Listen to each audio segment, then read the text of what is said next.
அறிக்கையே விடாத போது பேசல நீங்க, வெளியவே வரல நீங்க, மாநாடு போடல நீங்க, மக்களை சந்திக்கல நீங்க. மாநாடு போட்டார், வெளியே வந்தார், மக்களை சந்தித்தார், அறிக்கை விட்டார். ஆனா அறிக்கை விடும்போது அறிக்கை மட்டும் விடுறீங்கன்றீங்க. அறிக்கை என்பதும் இந்த ஜனநாயக நாட்டில் மிக முக்கியமான ஒரு tool. It's a political tool. நான் பெரிய லிஸ்டுங்க. இது இன்னொரு பேட்டர்னுங்க. அது வேங்கவேலா இருக்கட்டும், வியாசப்படியா இருக்கட்டும், குற்றம் சொல்றவங்க, குற்றச்சாட்டு சொல்றவங்க மீது குற்றச்சாட்டு சொல்றாங்களே, நல்லா கவனிச்சீங்கன்னா பெரும்பான்மையா அவங்க ஒடுக்கப்பட்ட சமூகத்தை சேர்ந்த மக்களா இருக்கிறாங்க. அப்புறம் என்னையா சமூக நீதி? ஒடுக்கப்பட்ட மக்களினுடைய சிறுபான்மையினுடைய காவலனாக தான் இருக்கிறேன் என்று மார்த்தட்டக்கூடிய மாண்புமிகு முதலமைச்சரை கேட்கிறேன், இந்த ஒடுக்கப்பட்ட மக்கள் என்ன பாவம் செஞ்சாங்க? காவல் நிலையம் போனா பெண்களுக்கு பாதுகாப்பு இருக்கு அப்படின்னு சொல்றாங்க.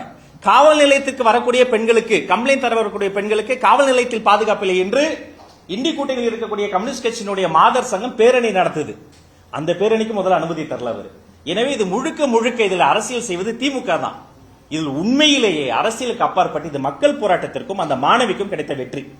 அனகாபுத்தூர்ல 700க்கும் மேற்பட்ட வீடுகள் இடிச்சு 3500 பேர் பாதிக்கப்பட்டிருக்காங்க. அங்கு செல்லாத தமிழக வெற்றிக் கழக நிர்வாகிகள் அவங்க தொண்டர் பாதிக்கப்பட்டவுடன் நேரில் போறாங்க. இது எது மாதிரியான அரசியல்? எங்க தொண்டர் பொதுமக்கள் நாங்க பிரித்து பார்க்கல. அரக்கோணம் மட்டும் கிடையாது.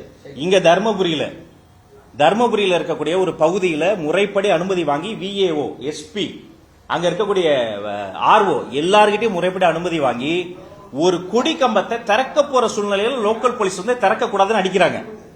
எங்களை அடிச்சா பரவாயில்ல, அந்த கூட்டணியில் இருக்கக்கூடிய விடுதலை சிறுத்தைகள் கட்சிக்கு கொடி கம்பம் ஏற்ற அனுமதி இல்ல.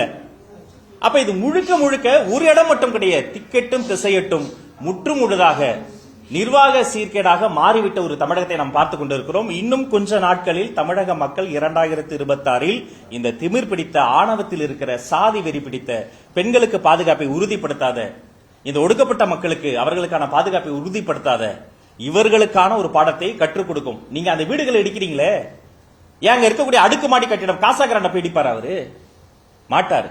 ஏன்னா அந்த ஒடுக்கப்பட்ட மக்கள்னா ஒரு மாற்றாந்தாய் மனப்பான்மையோடு இவர்கள் நடத்தி கொண்டு இருக்கிறார்கள். இது தமிழக வெற்றி கழகம் கண்டிக்கிறது. 5000க்கும் மேற்பட்ட பொதுமக்கள் இருக்காங்க. ஏன் தமிழக வெற்றி கழகம் நேரில போய் ஒரு ஆய்வு பண்ணியோ மக்களுடைய கருத்துக்களையோ கேட்டு எல்லா இடத்துக்கும் போறோம் அப்படின்னு சொல்றீங்க. இப்ப நேத்து தாண்டி அது என்ன விருப்பம்? ஆனா அங்க அனகாபுத்தூர்ல 5000க்கும் மேற்பட்ட மக்கள் இருக்கும்போது ஏன் அங்க நேரில் போய் பார்க்கலன்னு ஒரு கேள்வி இருக்குல்ல. கட்டாயமாக இந்த வடசென்னை சம்பவத்திலுமே நேரடியாக வருகிற பொழுது எங்களுக்கு எந்த விதமான ஒத்துழைப்பும் தருவதில்லை. அவங்க என்ன பாவம் பண்ணாங்க? பூட்ஸ் கால்ல உதைப்பீங்களா? அந்த தாயினுடைய அப்படிப்பட்ட ஒரு வயிற்றில் இருந்து தான், அந்த கருவறையில் இருந்து தான் நீங்களும் பிறந்து வந்தீங்க. மேலதிகாரிகள் சொல்றாங்களா, உங்களுக்கு மேல இருக்க அரசியல் தலைவர்கள் சொல்றாங்களா, எங்களை வேலை செய்ய விடுங்க, எங்களை மக்கள் பணி செய்ய விடுங்க, ஏன் பயப்படுறீங்க?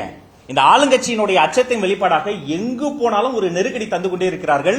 அது எந்த பகுதியாக இருந்தாலும் சரி, அனைத்து நெருக்கடியும் தாண்டி களமாட நாங்கள் தயாரா இருக்கிறோம். ஆனால் மீண்டும் பெண்கள் மீது கை வைத்தால் மக்கள் போராட்டம் வெடிக்கும்.